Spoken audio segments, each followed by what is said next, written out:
Sardinia. The second tour I'm presenting is the new tour that I just designed very few months ago that I'm gonna start running in 2026. I'm gonna run a very small pilot version of this tour at the end of 2025, but then starting 2026, this becomes real, and we already have 3 departures that are, technically speaking, all 3 sold out in 2026.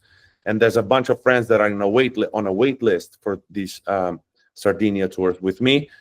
So we'll keep you posted if you signed up for the wait list. But for sure, this tour is going to happen again in 2027 and further on.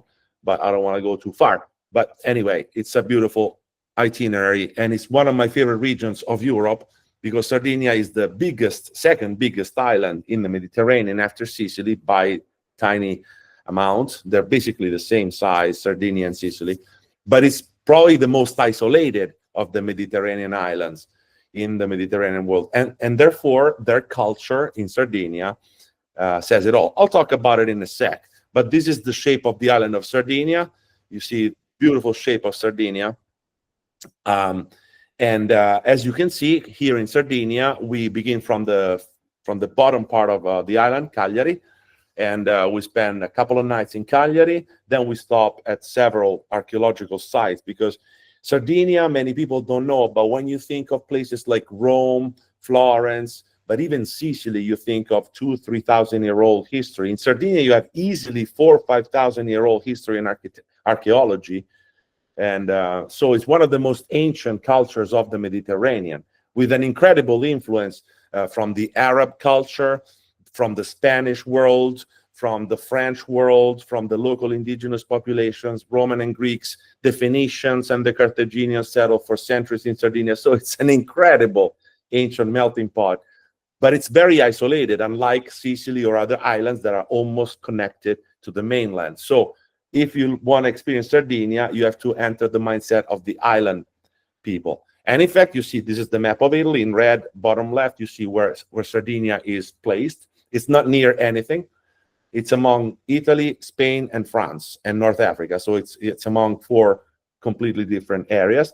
Top right, you see the flag of Sardinia, the ancient flag of Sardinia. And even the language, the Sardinian language, has nothing to do with Greek, Latin, or other languages. Some Phoenician influence, but then it's on its own. And still today, when the Sardinians speak, they speak something that the rest of the world does not comprehend, not even the Italians, which makes it incredible. When I was talking about 4,000 or 5,000-year-old architecture, I wasn't joking. This is a complex of nuraghe. This is a technique used 2,000 or 3,000 years before Christ already to construct military outposts, defensive outposts up on a hill or nearby the coastline or both. And you see hundreds of complexes like this in Sardinia. And of course, we're going to visit at least one of the most important nuraghe complex in Sardinia. Sardinia is also famous in Europe for having among the best beaches and quality of sea, of water of all. This is a picture of the area called La Pelosa in the northwestern tip of the island. And I'm not joking. This is not AI. This is not anything. There's nothing touched up or Photoshop. This is Sardinia.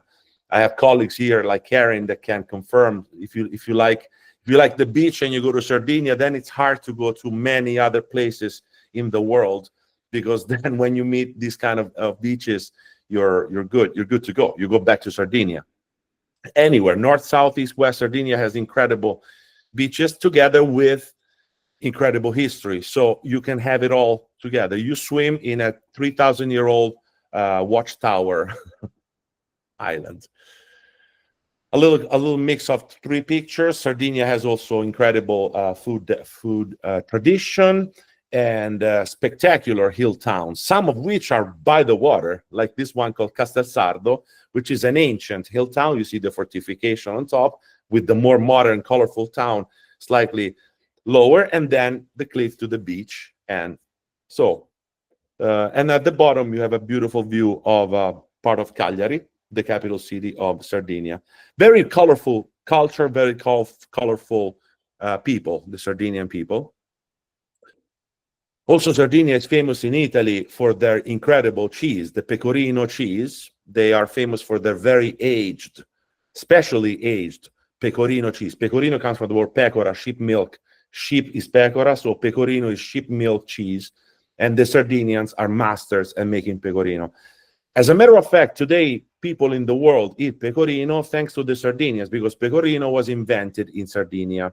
Then, because of the Roman conquest, the Roman Republic and ancient Roman Empire, they learned the technique of making pecorino, and they actually exported the technique and the know-how of making pecorino all over the Roman Empire, thanks to Sardinian shepherds that still today live all over Italy and still make the incredible cheese, which is one of my favorite cheeses in the world.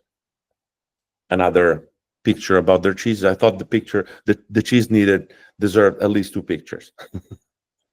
All right. Then we're going to stop in a beautiful village called Orgosolo, where the whole town is covered by these very professionally made murales, graffitis, the whole town of Orgosolo.